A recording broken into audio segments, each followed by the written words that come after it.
Hi everyone, कैसे हैं आप सब दोस्तों। आज की क्लास के अंदर हम स्टार्ट करने जा रहे हैं अपना टारगेट कॉस्टिंग।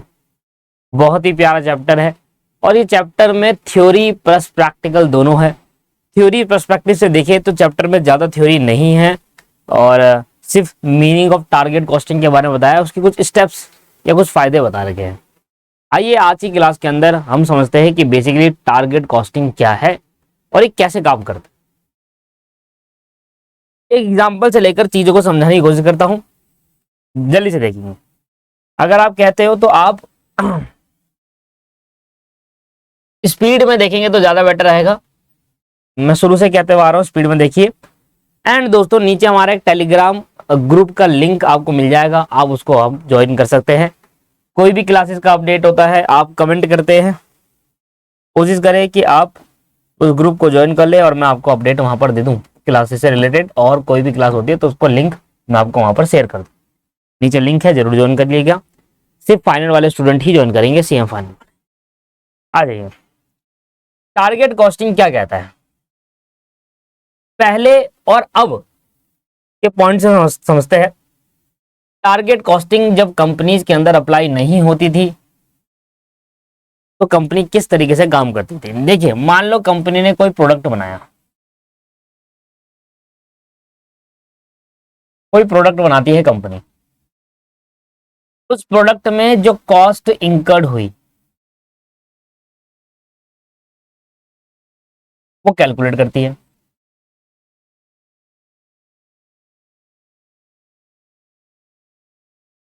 मान लो कंपनी कोई प्रोडक्ट बना रही है और उस प्रोडक्ट पे जो कॉस्ट इंकर्ड की जा रही है प्रोडक्ट को मैन्युफैक्चरिंग करने में, प्रोडक्ट को बनाने में, तो वो क्या हो गई, वो हमारी कॉस्ट जो इंकर्ड करी उसको कैलकुलेट किया जाएगा। That is cost of sale. Total cost of sale बोलते हैं उसको। क्या बोलते हैं? Cost of sale. अब कंपनी क्या करती है, पहले कॉस्ट ऑफ सेल डिटरमाइन करती है और उसमें अपना डिजायर प्रॉफिट, जितना वो प्रॉफिट कमाना चाहती है उस प्रोडक्ट पर,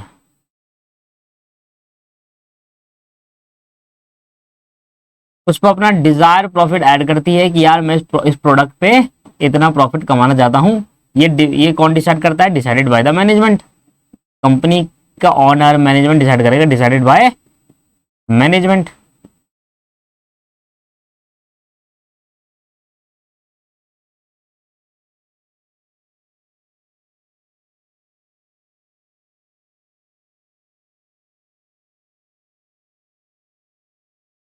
और तब जाकर दोस्तों सेलिंग प्राइस निकलता है। यही करते आ रहे थे आज तक। अब पहले आप कॉस्ट डिटरमाइन करते थे, कॉस्ट डिटरमाइन करने के बाद आप उसमें अपना डिजायर प्रॉफिट ऐड करते थे कि मैं इतना प्रॉफिट कमाना चाहता हूं, और फिर आपका सेलिंग प्राइस निकलता था। लेट सपोज आपने कॉस्ट डिटरमाइन करी 100 रुपए कि भाई 100 रुपए इस प्रोडक्ट को बनाने में लग गए। आपने कहा इसमें मैं 50 रुपए कमाऊंगा और मार्केट में इसको 150 का बेचूंगा। आपने ये कहा। तो पहले आप कॉस्ट डिटरमाइन करते थे, फिर प्रॉफिट उसमें ऐड करते थे, एंड देन जाकर उसको मार्केट में आपका सेलिंग प्राइस निकलता था कि हमें इतने का इसको बेचना चाहिए। बट याले कॉन्सेप्ट में प्रॉब्लम ये है, अगर इससे सेम कंपनी अपना सेम प्रोडक्ट बना रही है, एक कंपनी है जो सेम आपके जैसा प्रोडक्ट बनाती है, वो 120 का बेच रही है और आप 150 का बेच रहे हैं, तो यहाँ पर कहीं ना कहीं आपकी डिमांड कम हो सकती है, आपके प्रोडक्ट कोई लेगा नहीं। तो ये वाली प्रॉब्लम इस कॉन्सेप्ट के अंदर अराइज होती थी जब आप कॉस्ट पहले डिटरमाइन करते थे, प्रॉफिट उसमें ऐड करते थे जो आप चाहते हो, और देन उसके बाद सेलिंग प्राइस निकलता है। अब टारगेट कॉस्टिंग में बेसिकली हमें क्या सिखाया। मान लो एक मिस्टर राम है। टारगेट कॉस्टिंग क्या कहेगा, मान लो मिस्टर राम है, इसको एक कस्टमाइज्ड बाईसाइकिल बनानी है।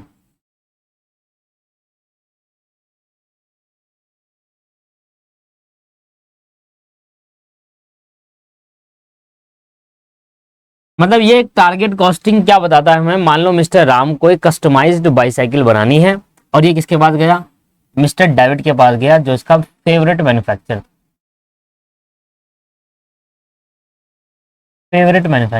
मतलब ज्यादातर काम ये इसी से कराता था, फेवरेट मैन्युफैक्चर। अब मिस्टर डेविड क्या काम करेंगे? मिस्टर डेविड है मैन्युफैक्चर, तो हमें मैन्युफैक्चर के पॉइंट ऑफ व्यू से सोचना है, क्योंकि target costing mister David apply करेंगे अपनी फर्म्स के अंदर, ठीक है ना। मिस्टर राम के बारे में नहीं सुना, वो तो कस्टमर है।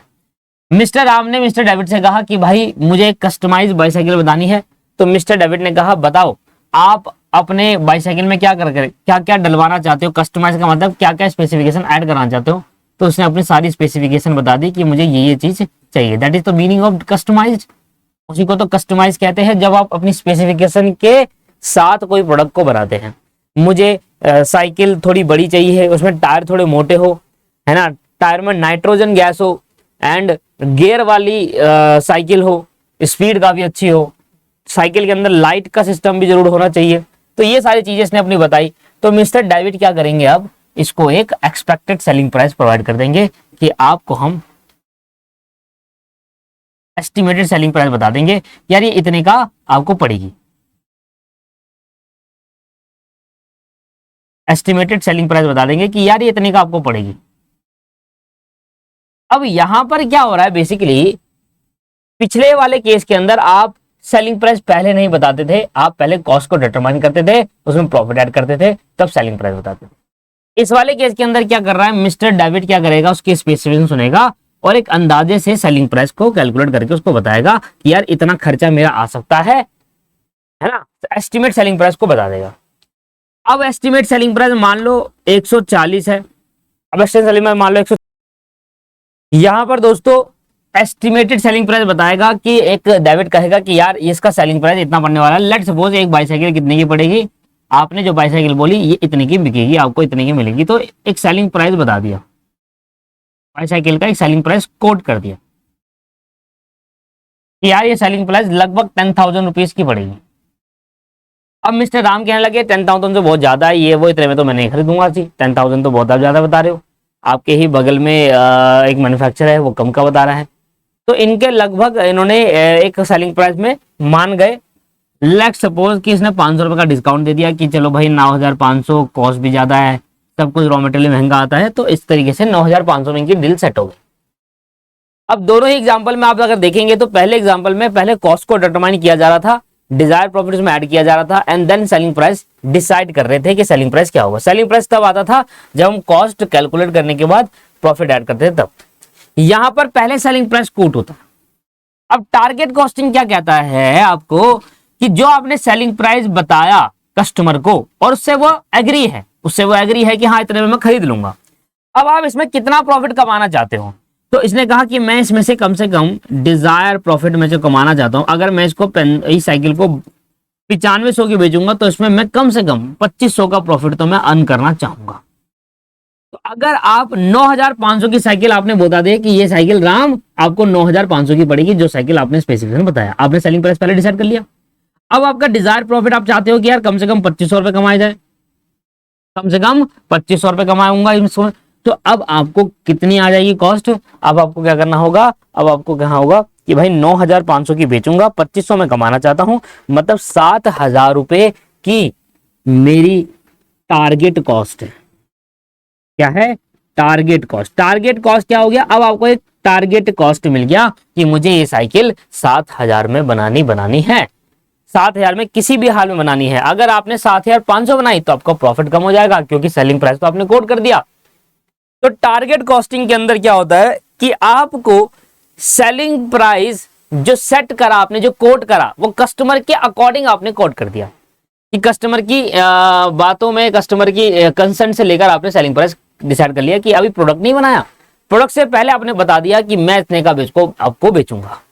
इसके बाद हमने कहा कि यार मैं इसमें इतना कमाना चाहता हूं, एक साइकिल में 2500 कमाना चाहता हूं, तो मुझे ये साइकिल कितने की बनानी होगी, 7,000 की बनानी होगी। अभी मैंने क्या करा, प्रोडक्ट को बनाया नहीं है, अभी मैं प्रोडक्ट बनाऊंगा, उससे पहले मुझे पता चल गया ये प्रोडक्ट 7,000 में कम से कम बनना चाहिए। इससे कम में बन गया तो अच्छी बात है, 7,000 से ज्यादा में नहीं बने, that is called target cost. इसको हमें बताया गया कि ये आपकी टारगेट कॉस्ट है, इस कॉस्ट को आपको अचीव करना है, इससे कम में बनेगा तो बेटर है, इससे ज्यादा में नहीं बनना चाहिए। अगर इससे कम में बनेगा तो आपका प्रॉफिट और बढ़ जाएगा, और इससे ज्यादा बढ़ेगा तो प्रॉफिट कम हो जाएगा। टारगेट कॉस्टिंग आपको बताता है कि सेलिंग प्राइस जो आपने कोट करा कस्टमर को, उसमें से अपना डिजायर प्रॉफिट हटा लीजिए और जो आपके पास निकल कर आएगा इतने में प्रोडक्ट बनाकर दिखाओ।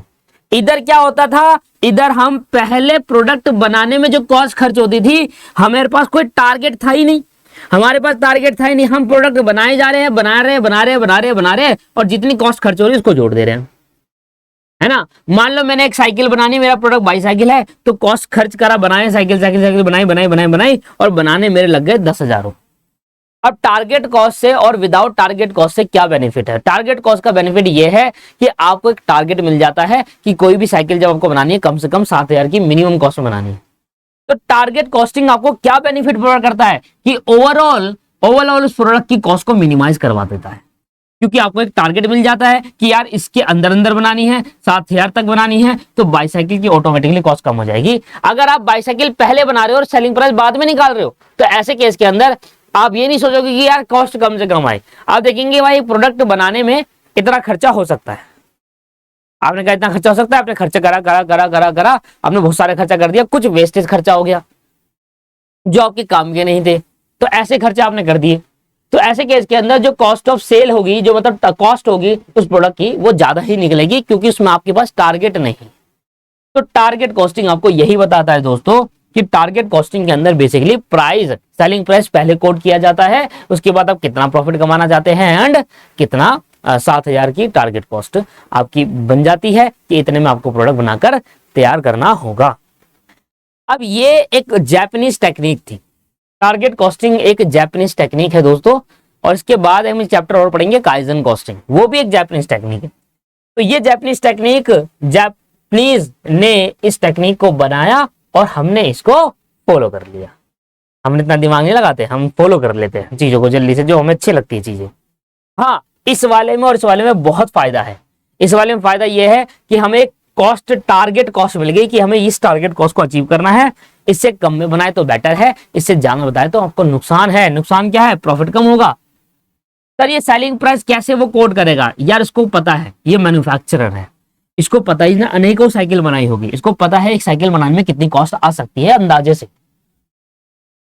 तो ये अंदाजे से कॉस्ट कैलकुलेट कर लेगा कि यार इतनी इसकी में कॉस्ट आ सकती है, इतना मैं प्रॉफिट कमाना चाहूंगा तो इतना इसका सेलिंग प्राइस बनता है, मन ही मन कर लेगा। एक्चुअल में पहले प्रोडक्ट नहीं बनाएगा। इस वाले केस के अंदर क्या रहा, मन ही मन नहीं हो रहा, पहले प्रोडक्ट बन रहा है। जब वो प्रोडक्ट कंप्लीट हो जाएगा तो उसके खर्चे के टोटल करेंगे तब लिखेंगे। यहां पर प्रोडक्ट बन नहीं रहा, यहां कस्टमर से डीलिंग पहली हो गई कि मैं आपको इतने का बेचूंगा, तो तुम्हारा है फर्क। यहां कस्टमर से डीलिंग नहीं हुई, यहां प्रोडक्ट पहले बनाया जा रहा है, उस पर जो कॉस्ट खर्च हो रही है, हिस्टोरिकल कॉस्ट बोलते हैं उसको कैलकुलेट किया जा रहा है। यहां पर प्रोडक्ट बनाया नहीं, यहां पर पहले ही सेलिंग प्राइस कोड कर दिया जा रहा है, उस पर आप इतना कमाना चाहते हो, इतने का बेचूंगा, इतना कमाना चाहते हो, इतना आपका सेलिंग टारगेट कॉस्ट है, इतना आपको अचीव करना है, मतलब इससे कम में आपको बनाना है या फिर इतने में आपको बनाकर दिखाना है। क्लियर है यहां तक? तो बेसिकली टारगेट कॉस्टिंग क्या करता है दोस्तों, आपको टारगेट कॉस्टिंग एक जापानीज टेक्निक है जो आपका एक कॉस्ट, टारगेट कॉस्ट दे देता है, और इससे क्या होता है, बेनिफिट होता है कि ओवरऑल प्रोडक्ट की कॉस्ट मिनिमाइज हो जाती है। अब आपके दिमाग में ये रहेगा यार ये साइकिल बनानी है 7,000 में ही बननी चाहिए, 7,000 से कम में बननी चाहिए, ज्यादा नहीं होना चाहिए, तो आप कोशिश करेंगे कम से कम में इसको बनाकर तैयार कर। That is called target cost.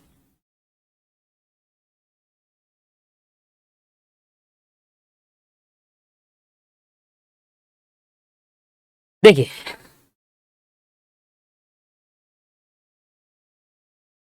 This technique has been develop in Japan. Japanese technique, तभी मैंने कहा ये टेक्निक क्या है, जापान में डेवलप करी गई है, जापानीज द्वारा लोगों टेक्निक, जापानीज लोगों द्वारा टेक्निक बनाई गई है। इट्स एम, इसका एम क्या है, profit planning. It is a device to continuously control cost and manage profit over a product life cycle. पूरे प्रोडक्ट की मैन्युफैक्चरिंग लाइफ साइकिल पे कितना प्रॉफिट हम जोड़े, कितना प्रॉफिट हमारे को अर्न करे, और कितना हमारी कॉस्ट में कंटिन्यूसली कंट्रोल हो रहा है। कंट्रोल कैसे होगा कि हम टारगेट कॉस्ट पहले से सेट कर लेंगे कि यार इतने में मार्केट में बेचना है, इतना मैं प्रॉफिट कमाना चाहता हूं, और इतने में मुझे बनाकर दिखाना पड़ेगा। That is called target cost. तो उतने में कंट्रोल रहता है कि यार आपके पास अब जो भी रिसोर्सेज आप यूज करोगे उस प्रोडक्ट को बनाने में, तो वो वेस्ट नहीं होनी चाहिए, क्योंकि हमें 7,000 में उस बाईसाइकिल को बनाकर दिखाना पड़ेगा। Target costing can be defined as a cost management tool for reducing the overall cost of the product over its product life cycle. क्या बोल रहा है दोस्तों, ये बोल रहा है कि टारगेट कॉस्टिंग एक कॉस्ट मैनेजमेंट टूल्स है। कॉस्टिंग एक ऐसा टूल्स होते हैं, ऐसी टेक्निक होती है। कॉस्टिंग का मतलब क्या है, कॉस्टिंग एक ऐसी टेक्निक या टूल्स होते हैं जो कि कॉस्ट को कैलकुलेट करने में हेल्प करते हैं। बेसिकली टारगेट कॉस्टिंग को बताया गया कि एक कॉस्ट मैनेजमेंट टूल है जो ओवरऑल कॉस्ट, किसी प्रोडक्ट की ओवरऑल कॉस्ट को रिड्यूस कर देता है। बिल्कुल बिल्कुल रिड्यूस करेगा। अगर आपको पहले से पता है यार कि मुझे 7,000 में बनानी है, तो आप कोशिश करेंगे कि 7,000 में बनकर तैयार हो, नहीं तो फिर प्रॉफिट कम हो जाएगा। अब यहां पर प्रॉब्लम ये आती है कि नहीं बना 7,000 रुपए में, तो अगर आपको लगता है यार कॉस्ट इसकी बनाने में ज्यादा है, तो सेलिंग प्राइस फिर ज्यादा सेट करो ना, ज्यादा सेट करो भाई, 10,000 ही सेट करो। अगर लगता है यार 7,000 में नहीं बनेगा, 7,500 बनेगा और आपका प्रॉफिट कम हो रहा है, तो आपको लग रहा है कि अगर प्रॉफिट कम हो रहा है तो आप अपना सेलिंग प्राइस को एक्सीड करो। आपको बोलो कि उसको भाई इतने में बनने को राजी नहीं है, आप लॉस थोड़ा झेलोगे, है ना। कस्टमर आपके पास आएगा तो आप ये थोड़ा ना कहोगे, वो कहेगा नहीं मेरे को तो 5,000 में बनाकर दे दो। कैसे बन जाएगा भाई, 7,500 की कॉस्ट आ सकती है। एक मैन्युफैक्चरर, साइकिल मैन्युफैक्चरर को पता होता है कि एक साइकिल बनाने में कितनी कॉस्ट इंकर्ड हो सकती है, इतना टाइम हो गया उसको काम करते करते, ठीक है ना। तो आप एक्सपीरियंस से बता सकता है। तो एक साइकिल अगर आपको लगता है कि 9,500 आप रख रहे हो, उसमें 2,500 का प्रॉफिट नहीं आ रहा, नहीं बन पा रहा, 2,000 का ही बन पा रहा, 7,500 की बन रही है साइकिल, तो आप अपने प्रॉफिट को या तो कम रहने दो, आप उतने में एडजस्ट कर लो, या अपने सेलिंग प्राइस बढ़ा दो, या कॉस्ट को कंट्रोल करो। कॉस्ट एक हद तक ही रिड्यूस हो सकती है ना, आपको भी पता है एक हद तक ही हम उसको रिड्यूस कर सकते हैं। आ जाइए, तो टारगेट कॉस्टिंग क्या होता है। टारगेट कॉस्टिंग एक कॉस्ट मैनेजमेंट टूल्स होता है जो एक प्रोडक्ट की, उसकी प्रोडक्ट लाइफ साइकिल में पूरी ओवरऑल कॉस्ट को रिड्यूस करने का काम करता है। This pricing technique is utilized to meet the demand of the customer on one hand. ये प्राइसिंग टेक्निक क्या करती है, कस्टमर की डिमांड को मीट करती है और ऑर्गेनाइजेशन के प्रॉफिट गोल को अचीव करवाती है। एक तरफ से तो ये कस्टमर की डिमांड को पूरा कर देती है। अब वो मिस्टर राम अपने बाईसाइकिल कस्टमाइज कराना चाह रहे थे और उसको सही रेट पर उसको पड़ गई, कस्टमर की डिमांड को क्या करा, इस टारगेट कॉस्टिंग सेटिस्फाई कर दिया कि 9,500 में डील सेट हुई और हमारा प्रॉफिट भी आ गया। 2,500 रुपए हम कमाना चाहते थे, बट ये तभी हो पाएगा जब आप 7,000 में साइकिल बना दोगे।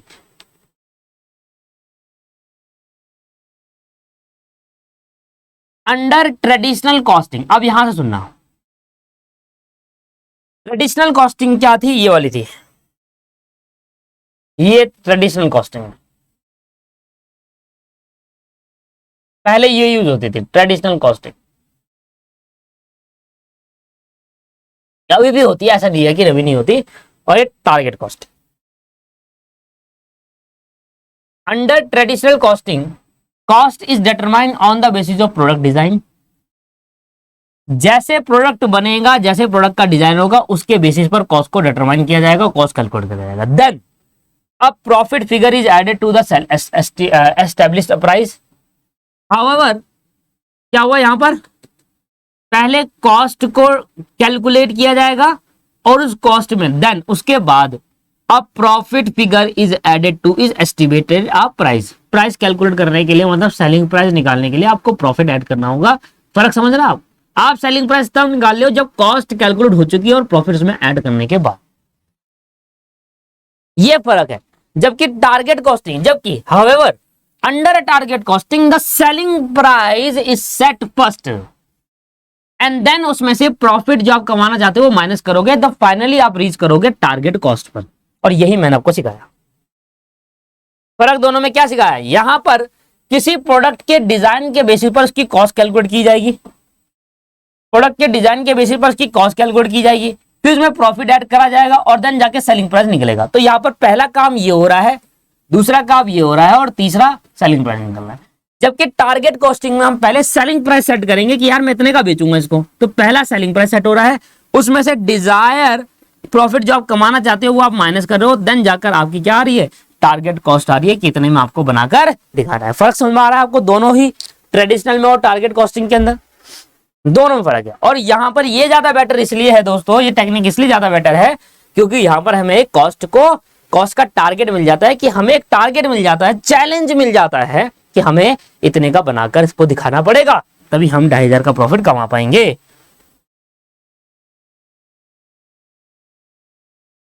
आगे, for reducing cost the team member concentrate on eliminating a non value added cost of process, improvement of product design and modification of the method of process.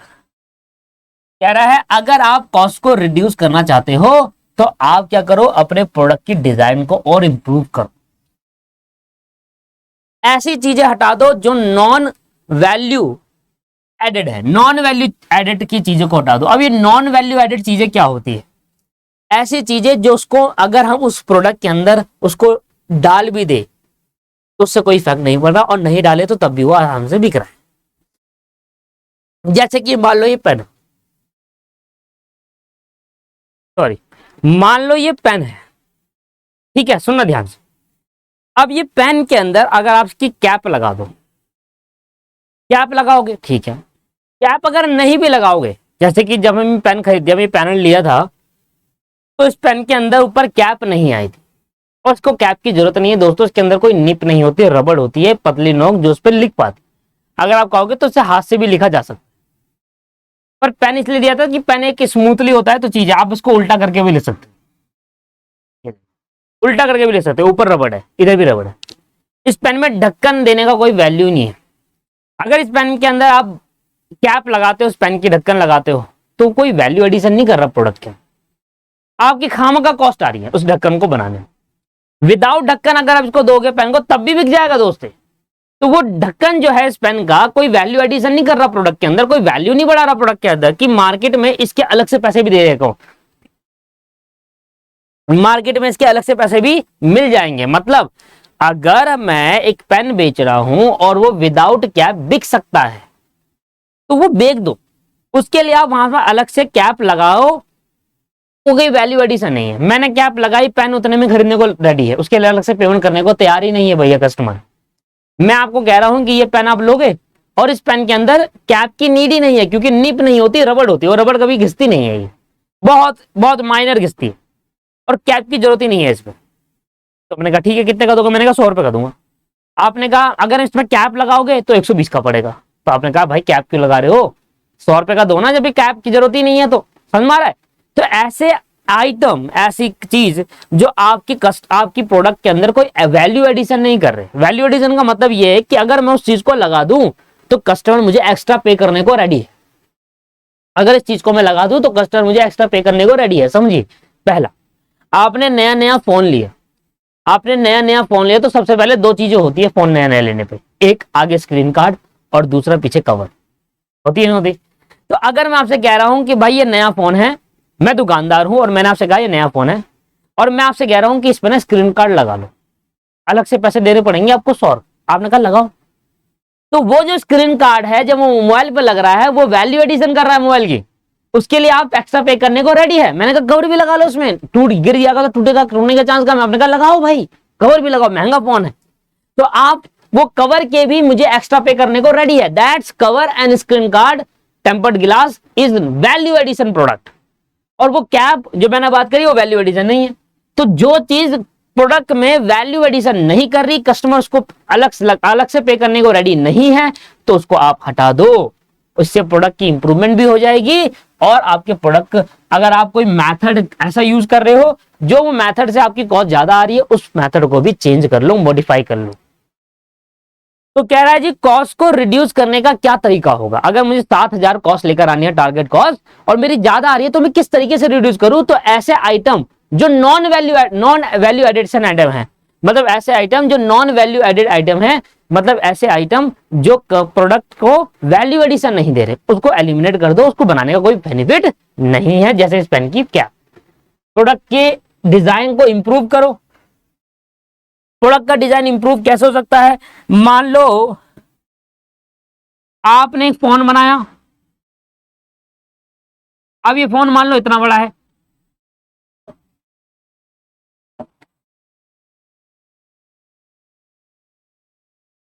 सुनो ध्यान से, मैं बता रहा हूं।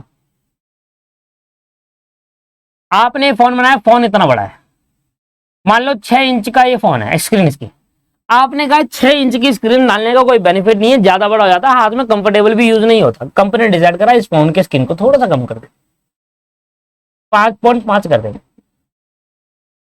अब यहां पर आपका क्या है, प्रोडक्ट के डिजाइन में हमने मॉडिफाई करा। पहले आपकी एक्सचेंज बड़ी थी तो एक्स्ट्रा मटेरियल यूज हो रहा था, अब आपका कम मटेरियल हो रहा है, इंप्रूवमेंट से भी रिड्यूसन होता है। आपने कहा कि भाई बहुत सारे ऐसे फीचर्स होते हैं मोबाइल के अंदर जिनका यूज ही नहीं है, मोबाइल के अंदर बहुत सारे ऐसे विशेषताएं होती है, फीचर्स होते हैं जिनका लोग यूज ही नहीं करते, उसको डालने का कोई बेनिफिट नहीं, उसको भी हटा दो, एलिमिनेट कर दो, यहां कुछ कॉस्ट रिड्यूस हो जाएगी हमारी। तो कॉस्ट रिडक्शन में बहुत कुछ होता है, जैसे कि अगर आपने कभी कार के बारे में पता हो तो मान लो मारुति क्या करती है, मारुति का जो स्टील होती है कार की, वो कार जो बनाती है उसकी जो बाहर की स्टील होती है वो हल्की बनाती है, लाइट वेट कार बनाती है, जिससे उनकी कॉस्ट में रिडक्शन हो जाता है। जबकि टाटा कंपनी अपनी कार की बाहर की जो स्टील होती है, जो पूरी कार का बाहर की बॉडी होती है, उसको बहुत हैवी बनाती है, भारी बनाती है, जिससे सेफ्टी भी होती है और यहां कॉस्ट रिडक्शन का चांस नहीं है, क्योंकि जितनी पतली स्टील लगाओगे, पतली एमएम की स्टील लगाओगे या लोहा लगाओगे तो वहां पर कॉस्ट कम आएगी as compare to this car. बहुत सारे अंदर के फीचर्स होते हैं, मान लो कार के अंदर स्टीयरिंग कंट्रोल नहीं दिया, स्टीयरिंग का मतलब वो होता है जो आपके पास हैंडल होता है चलाने के लिए, उसमें कंट्रोल होते हैं, वो अगर लगाओगे तो एक्स्ट्रा कॉस्ट आएगी, उसको यूज नहीं, हटा दो। अब तो कार ऐसे आ रही है कि कुछ भी नहीं, अंदर म्यूजिक सिस्टम भी नहीं देते, बेस मॉडल जो होता है ना कारों का, उसमें म्यूजिक सिस्टम ही नहीं है। कंपनी ने कॉस्ट रिडक्शन के चक्कर में, प्राइस का कम दिखाने के चक्कर में, प्राइस रिड्यूस करना है भाई, कम प्राइस की कार बेचनी है, तो फिर उसमें जितने भी अंदर के फीचर्स है वो हटा दो। अगर वो कस्टमर एक्स्ट्रा पे करने को चाहेगा तो वो अलग से लगा दिया जाएगा वहां। तो ये होता है दोस्तों मॉडिफिकेशन का रिड्यूस, प्रोडक्ट में इंप्रूवमेंट करने के चक्कर में हम कुछ कॉस्ट में रिडक्शन भी कर सकते हैं।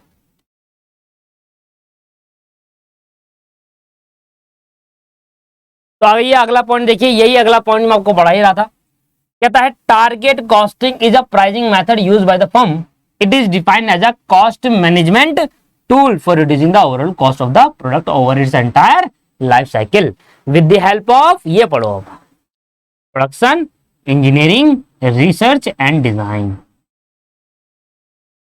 Production, engineering, research and design. Design के अंदर कुछ आपने कम डिजाइन दिखा दिया, आपका डिजाइन चेंज कर दिया, उससे आपकी कॉस्ट रिड्यूस हो गई। इंजीनियरिंग के अंदर आपके पास आ जाता है, मान लो आपने कोई फीचर्स हटा दिया, वो इंजीनियरिंग में कवर हो जाती है। प्रोडक्शन बहुत ज्यादा मात्रा में करोगे, कॉस्ट कम हो जाएगी। तो इस तरीके से आप अपनी कॉस्ट को क्या कर सकते हैं, रिड्यूस कर सकते हैं। Target costing is a maximum amount of cost that can be incurred on a product.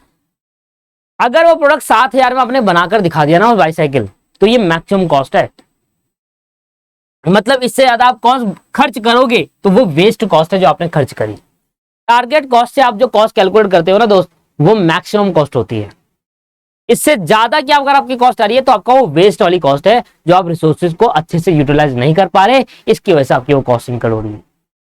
ठीक है जी, टारगेट कॉस्ट जो भी आपको बताएगा, target cost is the maximum amount of cost that can be incurred on a product with it in the firm can still earn the required profit margin from that product of a particular selling price। तो यहां पर पहले क्या होगा, selling price decide होगा, उसके बाद यहां पर अपना डिजायर प्रॉफिट आप माइनस करोगे, तब जाकर आपकी टारगेट कॉस्ट आएगी, मतलब इतने में आपको बनाकर दिखाना है। तो एक चैलेंज भी हमें यहां पर देता है, और वही एग्जांपल जो मैंने आपके सामने लिया था दोस्तों, वही एग्जांपल सामने आ गया। Target costing can B explain with the help of simple example. और एग्जांपल क्या है, मिस्टर राम को एक नीड है बाईसाइकिल की, वो भी कस्टमाइज बाईसाइकिल की, एंड इसने अपने अप्रोच करी अपने फेवरेट मैन्युफैक्चरर डेविड को फॉर इट, कि भाई तुम मेरे लिए एक कस्टमाइज्ड बाईसाइकिल बना दो। आफ्टर नोटिंग डाउट, डेविड ने क्या करा, उसकी स्पेसिफिकेशन को सब कुछ नोट कर लिया। स्पेसिफिकेशन क्लाइंट का, क्लाइंट कौन है इधर, राम की स्पेसिफिकेशन को साइकिल कैसे बनानी है और नोट कर लिया, और डेविड ने पहले ही सेलिंग प्राइस कोड कर दिया कि भाई ये इतने का बनेगा, और वो एग्री हो गए कि ठीक है आप इतने को बना दो, मैं आपको इतने पे करने को रेडी हूं। लेट्स सपोज सेलिंग प्राइस क्या डिसाइड करा, 9,500 रुपए, जैसे हमारे एग्जांपल में हुआ। ही लुक एट द ऑर्डर, उसने ऑर्डर को देखा, फर्स्ट डिटरमाइन क्या करा, कॉस्ट, क्योंकि सेलिंग प्राइस कोट कर चुके हैं, कॉस्ट डिटरमाइन करा, and that it will be needed to the manufacturing bicycle, and then what will the price can sell it. Now it become easy for him to determine the estimate profit on the product. उसने पहले cost calculate करना चालू करा, selling price तो बता चुका है, अब वो चाहता है मैं 2500 कमाऊं, तो कॉस्ट कैलकुलेट करना चालू करा, कॉस्ट कैलकुलेट करना है, फिर एक टारगेट भी है कि हमें 7000 में बनाकर दिखानी है, उसमें 2500 प्रॉफिट ऐड करेंगे और 9500 तो हमने बोल दिया बेचने को। इधर पढ़ो, the actual formula of target cost is expected selling price minus desired profit। Check कर रहे हो आप, सेलिंग एक्सपेक्टेड सेलिंग प्राइस जो आपने बताया, एक्सपेक्टेड ही तो है, अभी तो प्रोडक्ट बना नहीं। एक्चुअल सेलिंग प्राइस कब होता है, जब एक्चुअली प्रोडक्ट बन जाए, उसकी कॉस्ट कैलकुलेट हो जाए प्लस प्रॉफिट अपनी जरूरत है, तब आपका एक्चुअल, जो ट्रेडिशनल अप्रोच में सीखा वो एक्चुअल सेलिंग प्राइस निकालता है। जबकि यहाँ प्रोडक्ट बनाने से पहले आपने सेलिंग प्राइस बता दिया, वो एक्सपेक्टेड है, उसमें डिजायर प्रॉफिट मतलब जो आप प्रॉफिट कमाना चाहते हो उसको बोलते हैं Dzire profit. Suppose first is 1 lakh rupees, मान लो एक्सपेक्टेड सेलिंग प्राइस आपका 1 लाख रुपए है, और सेकंड मतलब प्रॉफिट आप कमाना चाहते हो 10,000 रुपए। Now it become too easy to get a target cost, that is कितना, 90,000। भाई आप कह रहे हो कि आप एक्सपेक्टेड सेलिंग प्राइस में डिसाइड कर रहे हैं कि भाई 1 लाख का बेचोगे, 1 लाख का बेचोगे, टारगेट कॉस्ट कैसे आएगी, 1 लाख का सेलिंग प्राइस है, ये उल्टा उल्टा हो गया, एक्सपेक्टेड यहाँ आएगा, डिजायर यहाँ आएगा, 10,000 रुपए डिजायर प्रॉफिट है, माइनस कर दो, टारगेट कॉस्ट आ गया। अब देखो लास्ट वाली लाइन क्या लिखी हुई है, इफ डेविड थिंक, अगर आपको डेविड को लगता है कि जो डिजायर प्रॉफिट है वो इनफ नहीं है, मतलब ज्यादा नहीं कमा पा रहे इस प्रोडक्ट से हम, तो उसके बाद 2 ऑप्शन है, या तो आपने इंक्रीज कर दो सेलिंग प्राइस को, महंगा बेचो, या अपनी कॉस्ट को मिनिमाइज कर दो। कोशिश करो कि आपकी कॉस्ट 7,000 से भी कम में आ जाए, अगर बनने को रेडी है तो, क्योंकि कॉस्ट एक हद तक ही रिड्यूस हो सकती है, उससे ज्यादा नहीं हो सकती। अगर 7,000 से रिड्यूस हो जाएगी तो आपका ऑटोमेटिकली प्रॉफिट बढ़ जाएगा, और आपको लगता है कि कॉस्ट बस लास्ट रिड्यूस है वो 7,000 उससे पर, तो सेलिंग प्राइस एक्सीड कर दो अगर आपको प्रॉफिट कम लगता है। तो अगर डेबिट को लगता है कि उसका प्रॉफिट कम है, तो उसके बाद 2 ऑप्शन है, कॉस्ट को मिनिमाइज करने का ट्राई करेगा, अगर वो नहीं हो पा रहा तो सेलिंग प्राइस एक्सीड करेगा प्रॉफिट को ज्यादा कमाने के लिए।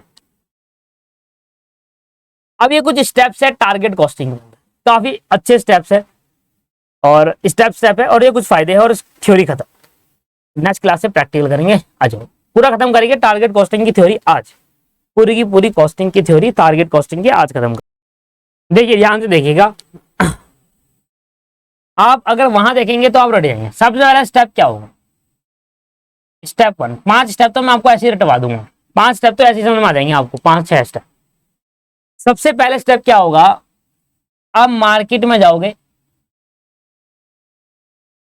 और मार्केट में कस्टमर की रिक्वायरमेंट पे फोकस करोगे, कस्टमर को क्या प्रोडक्ट चाहिए, कस्टमर को कैसा प्रोडक्ट चाहिए, कस्टमर क्या चाहता है हमारे प्रोडक्ट से, है ना, कस्टमर डिजाइन कैसा चाहता है प्रोडक्ट का, कैसा डिजाइन होना चाहिए, क्या फीचर्स होने चाहिए उसमें, ये आप पता लगाओ। मार्केट रिक्वायरमेंट क्या है, मार्केट रिक्वायरमेंट का मतलब होता है कस्टमर क्या चाहता है इस प्रोडक्ट से, और जो हमारा एग्जिस्टिंग प्रोडक्ट है उसमें क्या इंप्रूवमेंट चाहता है, और नए प्रोडक्ट कोई मांग रहा है कस्टमर ऐसा तो नहीं है कि नए प्रोडक्ट मांग रहा है। मान लो मोबाइल कंपनी की बात कर लो, तो आपने देखा होगा मोबाइल धीरे धीरे नई लॉन्च होते रहते हैं, और नई स्पेसिफिकेशन के साथ होते हैं, वो स्पेसिफिकेशन होती है कस्टमर की डिमांड पर। कस्टमर चाहता है यार ये हो हमारे मोबाइल में, तो वो नया मोबाइल आ जाता है उसको चीज को, कैमरा अच्छा चाहते हो क्या। स्टेप नंबर 2, जब आपको पता चल जाएगा कि रिक्वायरमेंट क्या है, हमें नया प्रोडक्ट बनाना चाहिए या पुराने प्रोडक्ट को इंप्रूवमेंट करना चाहिए, तो ये जब आपको पता चल जाए, और तो आप सेट करना टारगेट सेलिंग प्राइस। फिर आप टारगेट सेलिंग प्राइस सेट करना कि मैं एक प्रोडक्ट कितने का बेचूंगा, मतलब एक मोबाइल कितने का बेचूंगा। लेट्स सपोज कि हमारा प्रोडक्ट का नाम है मोबाइल, हमारे लिए हमारा प्रोडक्ट क्या है दोस्तों, मोबाइल है, मोबाइल फोन्स। अब मैं एक प्रोडक्ट कितना का बेचूंगा, वो टारगेट सेलिंग प्राइस आप सेट करेंगे मेरे साथ।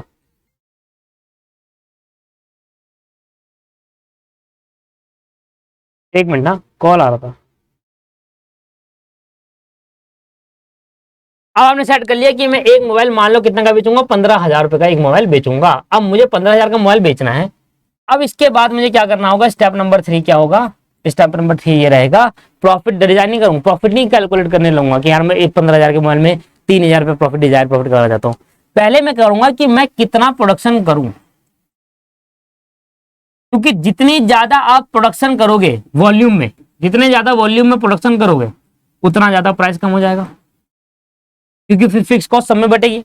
मान लो अगर आपकी जो फिक्स कॉस्ट आ रही है वो 10,000 पे आ रही है, आप 10,000 फोन बनाते हो तो 1 रुपए जाएगा हर किस्म, है ना। अगर आपकी 10,000 की फिक्स कॉस्ट है और आप 20,000 मोबाइल बना रहे हो तो वो 10,000 की फिक्स कॉस्ट 20,000 में बटेगी, दैट इज 0.5। तो वॉल्यूम बढ़ाने से प्राइस कम हो जाता है, तो यहां पर एक रिडक्शन का पॉसिबिलिटी है। तो इसका रिलेशनशिप आपको देखना है कि कितनी वॉल्यूम बनाऊं जिससे कितना प्राइस कम हो जाए। ये मैं नहीं बता सकता या आप नहीं बता सकते, कंपनी डिसाइड करिए खुद कि उनको कितनी वॉल्यूम बनाना चाहिए, कितनी मात्रा ज्यादा वॉल्यूम बनानी चाहिए जिससे प्राइस कम। आपको ये पता होना चाहिए कि जितना ज्यादा बनाऊंगा उससे प्राइस कम हो जाएगा। जैसे मैंने बताया फिक्स्ड कॉस्ट बढ़ जाता है नंबर्स ऑफ यूनिट पर, ओवरहेड चैप्टर आपने पढ़ा हुआ है। तो फिक्स कॉस्ट बढ़ जाता है दोस्तों। अगर आपकी 10,000 की फिक्स्ड कॉस्ट है और आप 10,000 मोबाइल बनाते हो 1-1 रुपए पड़ेगी फर्स्ट पे फिक्स कॉस्ट, 20 बनाओगे तो 0.5 पड़ेगी, 1 लाख बनाओगे 0.01 पड़ेगी। जितनी ज्यादा यूनिट बनाओगे उतना ज्यादा कम प्राइस होता चले जाएगा। तो इसका रिलेशनशिप कौन देखना है? इसका रिलेशनशिप देखना होगा कंपनी को जो बना रही है कि तुमको कितनी यूनिट की वॉल्यूम की नीड है। ऐसा नहीं कि मैं लाख फोन बना दूं, प्राइस कम करने के चक्कर में वो बिके ही ना, मार्केट में डिमांड ही नहीं है।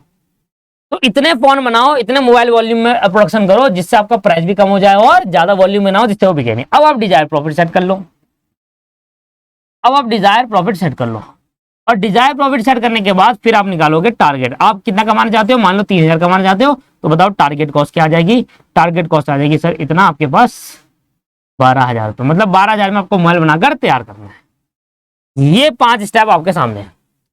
पहला स्टेप पढ़ो, identify the market requirement as regard of design utility and needs of a new product. कम मार्केट में नया प्रोडक्ट मांग रहे हैं कस्टमर या फिर पुराने प्रोडक्ट में ही इंप्रूवमेंट कर दे।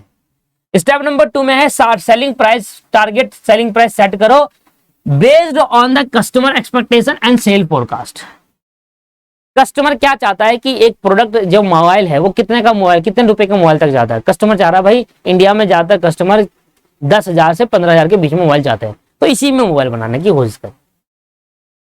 सेट टारगेट प्रोडक्शन वॉल्यूम, देखो मैंने कहा ना कि कितना वॉल्यूम में बनाऊं between the price and volume. Price और वॉल्यूम में रिलेशन होता है दोस्तों। अभी मैंने बताया जितना ज्यादा आप ज्यादा मात्रा में प्रोडक्शन करोगे उतना कम होता चले जाएगा प्राइस, और जितना कम करोगे उतना बढ़ जाएगा, क्योंकि फिक्स कॉस्ट का बर्डन पड़ता है पर यूनिट पर। स्टेप 4 क्या होगा? जब आप प्रोडक्शन भी डिसाइड कर लोगे कि मुझे कितना प्रोडक्शन करना है और प्राइस क्या होना चाहिए, क्योंकि डिपेंड करता है वॉल्यूम और प्राइस में रिलेशन होता है। एक वॉल्यूम बढ़ाने से प्राइस कम होगा, वॉल्यूम घटाने से प्राइस बढ़ जाएगा, तो उसका आप डिसाइड करो। Establish करो target profit margin for each product based on the company long term profit objective, profit volume and course of action. क्या कह रहा है कि आप एक टारगेट कॉस्ट एस्टैब्लिश करिए। और कैसे करेंगे एस्टैब्लिश? देखो ऐसे करेंगे कि target cost equal to selling price less profit margin, ऐसे करेंगे।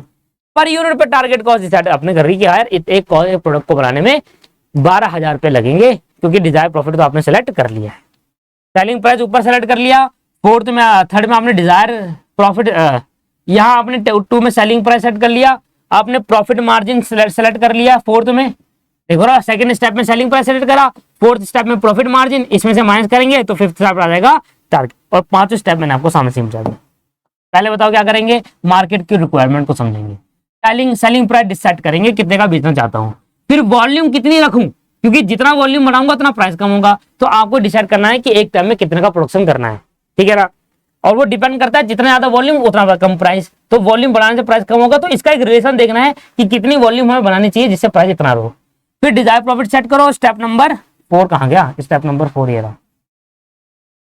और स्टेप नंबर 5 में क्या होगा? फिर टारगेट कॉस्ट सेट हो जाएगी। तो ये वाले पॉइंट समझ में आ गए। पहले स्टेप मार्केट की रिक्वायरमेंट को देखो कि क्या चाहते हैं, नया प्रोडक्ट चाहते हैं, क्या न्यू डिमांड कर रहे हैं, क्या पुराने प्रोडक्ट में क्या इंप्रूवमेंट चाहते हैं। Step number 2 target selling price set करो कि कितने का बेचना चाहते हो एक प्रोडक्ट को, वॉल्यूम कितना सेट करना चाहते हो, मतलब एक बार में कितना प्रोडक्शन करना चाहते हो मोबाइल का, ठीक है ना, वो डिसाइड करो। एंड इसके बाद डिजायर प्रॉफिट सेट करो कि मैं इतना कमाना चाहता हूं एक मोबाइल से, एंड उसके बाद माइनस करने पे क्या आ जाएगा? टारगेट कॉस्ट आ जाएगा। अब जब आप टारगेट कॉस्ट सेट कर लोगे कि 12,000 में मुझे बनाना है, तो अब मुझे यहाँ पर होगा कॉस्ट रिडक्शन का प्रोसेस चालू, कि किस तरीके से मैं क्या चीज रिड्यूस करके मैं 12,000 में मोबाइल बनाकर तैयार करूं। ये मोबाइल 12,000 में कैसे बनाकर तैयार करूं, that is called cost reduction process. Step number 6, 7, 8, 9 में यही बताया आपको। Determine the current cost of the production for a new product based on the available resources and condition. अब जो आप मोबाइल बना रहे हो,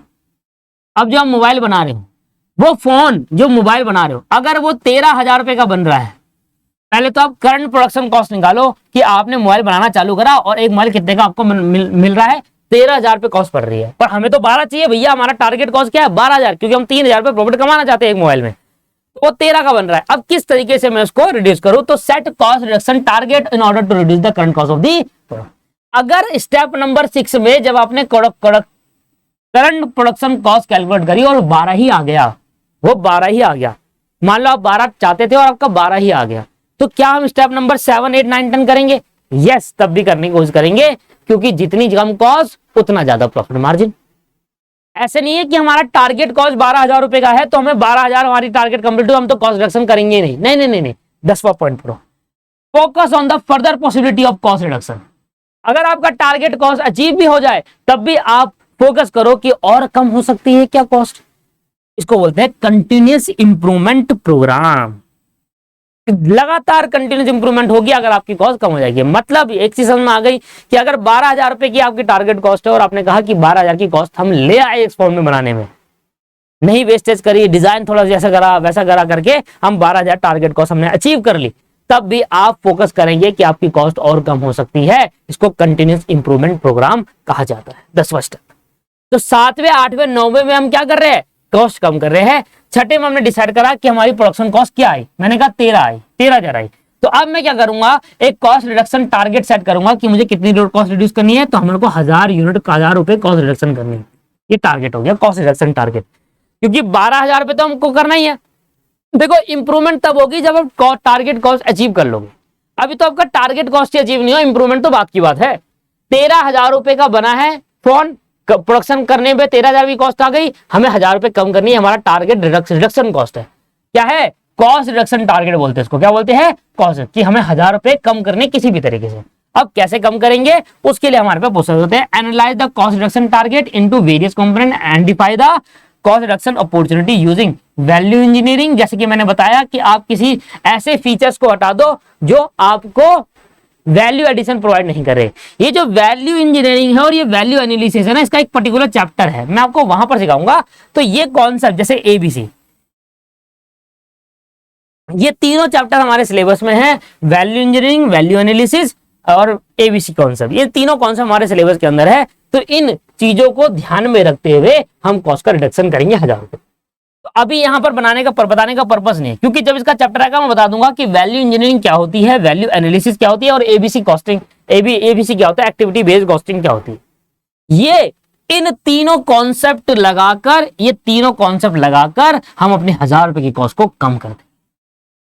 और जब हम अपनी कॉस्ट को अचीव कर लेंगे, जो हमने कॉस्ट रिडक्शन सेट करा था वो जब अचीव हो जाएगी, target profit effective implement of the cost reduction decision, अब हमारा टारगेट प्रॉफिट कंप्लीट हो जाएगा जो हम चाहते हैं। समझ में आया, टारगेट प्रॉफिट कंप्लीट हो जाएगा। और अगर आपका टारगेट प्रॉफिट जो टारगेट सेट करा था ना रिडक्शन का 1000 रुपए, इन तीनों को इसकी वजह से होगा कम। अब ये तीनों क्या है, डिफरेंट कॉन्सेप्ट चैप्टर में पढ़ लेंगे हम कि वैल्यू इंजीनियरिंग क्या है, जब आप किसी फीचर्स में, सॉफ्टवेयर में रिड्यूस कर देते हैं कॉस्ट। ठीक है, पढ़ लेंगे, चलो इसको बाद में। हमने कहा कि आपके 1000 रुपए की टारगेट रिडक्शन कॉस्ट है, मतलब 1000 रुपए आपको कम करना है। ये तीनों चीज लगाने के बाद हमारे 1000 रुपए कम हो गए मान लो, तो हमने अपनी कॉस्ट रिडक्शन टारगेट अचीव कर लिया और जो प्रॉफिट कमाना चाहते थे वो कमा लिए 3000। अभी भी हम रुकेंगे नहीं, अभी भी हम क्या करेंगे, अभी भी हम फर्दर पॉसिबिलिटी होगी कॉस्ट रिडक्शन की तो वो भी करेंगे। इसको कंटिन्यूअस इंप्रूवमेंट प्रोग्राम कहते हैं। आइए जरा एक बार,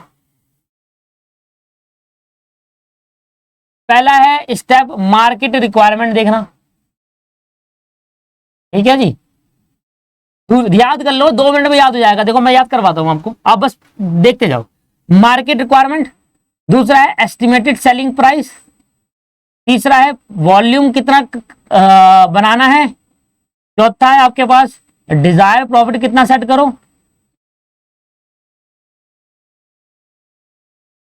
डिजायर प्रॉफिट कितना सेट करो, पांचवा है estimated target cost, target cost कितनी आई, टारगेट कॉस्ट निकालो, कैसे निकालोगे, सेलिंग प्राइस में से डिजायर प्रॉफिट माइनस करके। छठा स्टेप क्या है, करंट प्रोडक्शन कॉस्ट कैलकुलेट करो।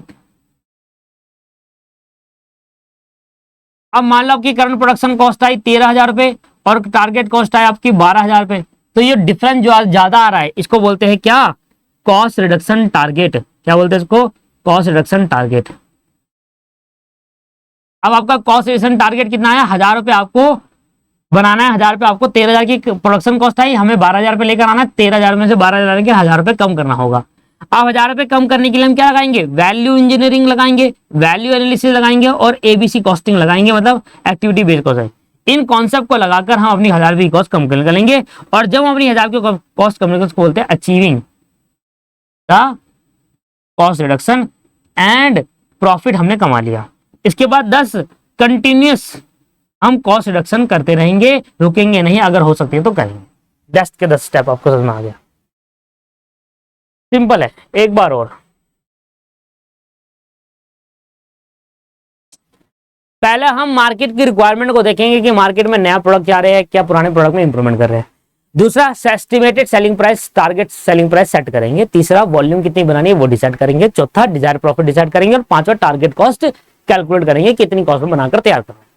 छठा, प्रोडक्शन कॉस्ट कैलकुलेट करेंगे कितनी आई। अब कंपैरिजन करेंगे, टारगेट कॉस्ट थी 12,000, प्रोडक्शन कॉस्ट थी 13,000 रुपए। तो अब हम 13,000 पे 1,000 रुपए में टारगेट कॉस्ट सेट करेंगे कि इतना 1,000 रुपए रिड्यूस करना है, तो हम कॉस्ट रिडक्शन टारगेट कैलकुलेट करेंगे कि 1,000 रुपए इसको कम करना है। वैल्यू एनालिसिस, वैल्यू इंजीनियरिंग और एबीसी लगाकर हम कॉस्ट रिडक्शन को कम कर देंगे, 1,000 रुपए को कम कर देंगे। और उसके बाद हम अचीव कर लेंगे अपनी कॉस्ट रिडक्शन को अचीव कर लेंगे और जो प्रॉफिट हम कमाना चाहते थे वो हमने कमा लिया। अभी भी हम नहीं रुकेंगे, अभी भी हम कंटिन्यूस कॉस्ट रिडक्शन करते रहेंगे, जिससे हम कंटिन्यूस इंप्रूवमेंट चलती रहे।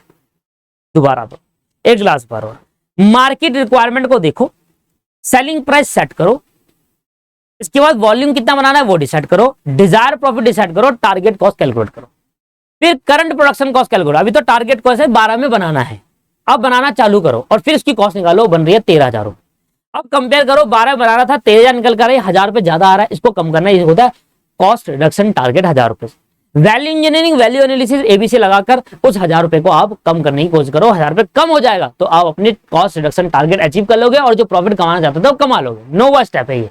और 10वां स्टेप, अगर आपने अपना प्रॉफिट टारगेट कॉस्ट 12,000 अचीव करके अपना प्रॉफिट डिजायर प्रॉफिट कमा लिया, तो अभी भी कोशिश करो कि आपका जो 12,000 रुपए और कम हो जाए। अगर वो हो सकता है कम तो उसको कम करने की कोशिश करो, उससे आपको प्रॉफिट और बढ़ जाएगा। 10वां step, this is the all 10th step of the target costing. समझ में आया नहीं आया, क्लियर है? यस। अब ये कुछ एडवांटेजेस है टारगेट कॉस्टिंग के। Advantage of target costing, target costing advantage है, कह रहा है innovation, competitive advantage, market driven management और रियल कॉस्ट रिडक्शन। ये एडवांटेज आपको खुद पढ़ने हैं दोस्तों। ये बेसिक थ्योरी आप एक बार खुद ट्राई करेंगे, ठीक है ना, मैंने लिख दी है, एक बार खुद से पढ़ लीजिएगा। आसान है, ज्यादा मुश्किल नहीं है और पेपर में आता भी नहीं है। एडवांटेज नहीं आते, वो स्टेप इंपॉर्टेंट है इसलिए मैंने आपको याद करवा दिए, ठीक है। तो आज की क्लास में यही समाप्त करेंगे और नेक्स्ट क्लास में प्रैक्टिकल करेंगे। एक बार और मैं रिपीट करना चाहूंगा वो 10 स्टेप, एक बार आप लास्ट बार वो सुन लीजिए। सबसे पहले है मार्केट रिक्वायरमेंट, मैं रटवा नहीं रहा, आपके दिमाग में सेट कर रहा हूं। ये आपको मैं बार बार बोलूंगा तो आपको एक दिमाग में सेट हो जाएगा। बाकी इतने बड़े स्टूडेंट है, रटवाने का कोई बेनिफिट नहीं है, बस ये है कि दिमाग में सेट हो जाएगी। 10 के 10 पॉइंट। मार्केट रिक्वायरमेंट देख लो, एस्टिमेट सेलिंग प्राइस सेट कर लो, वॉल्यूम कितना बनाना है वो बना लो, वो डिसाइड कर लो, फिर डिजायर प्रॉफिट सेट करो, फिर उससे टारगेट कॉस्ट निकालो। टारगेट कॉस्ट आ जाएगी इतनी अचीव करनी है, फिर करंट प्रोडक्शन कॉस्ट कैलकुलेट करो, कंपैरिजन करो, कहीं ज्यादा तो नहीं आ रही करंट प्रोडक्शन। अगर ज्यादा आ रही है तो आगे स्टेप, नहीं आ रही तो वहीं रुक जाओ, फिर इंप्रूवमेंट चालू हो जाओ। अगर मान लो आपकी करंट प्रोडक्शन कॉस्ट 12 ही आ गई टारगेट, फिर इंप्रूवमेंट करो, सीधा 10वें स्टेप पे जाएंगे, 6ठा 7वां जरूरत ही नहीं। पर इंप्रूवमेंट करने के लिए फिर 6ठा 7वां लगाना पड़ेगा, क्योंकि रिडक्शन करना, इंप्रूवमेंट करने का मतलब क्या है कि टारगेट कॉस्ट को और कम करना, मतलब जो कॉस्ट है हमारी, जो एक्चुअल प्रोडक्शन कॉस्ट आई है उसको और कम हो सकते कम करो। उसके लिए फिर हमें वैल्यू इंजीनियरिंग, वैल्यू एनालिसिस वो लगाना पड़ेगा। चलो मैं वहां था, मैं था कि आपकी टारगेट कॉस्ट आई 12,000 रुपए, आपने करंट प्रोडक्शन कॉस्ट आई 13,000 रुपए। 7वां स्टेप है करंट प्रोडक्शन कॉस्ट, नहीं 6ठा। इसके बाद आप करोगे set target cost, reduction cost set करोगे कि मुझे कितने 1,000 रुपए से कॉस्ट कम करनी है, 1,000 रुपए की कॉस्ट कम करनी है। उसके बाद आप वैल्यू इंजीनियरिंग, वैल्यू एनालिसिस और एबीसी लगाकर उस कॉस्ट को कम कर दोगे और इनके बाद अचीव हो जाएगा 9वें स्टेप में कि आप अपने टारगेट कॉस्ट को अचीव कर चुके हैं और प्रॉफिट जितना कमाना था कमा लिया। लास्ट स्टेप पे आप रुकोगे नहीं, अगर और कॉस्ट कम हो सकती है तो और कॉस्ट कम करेंगे। That's the proper theory of target costing.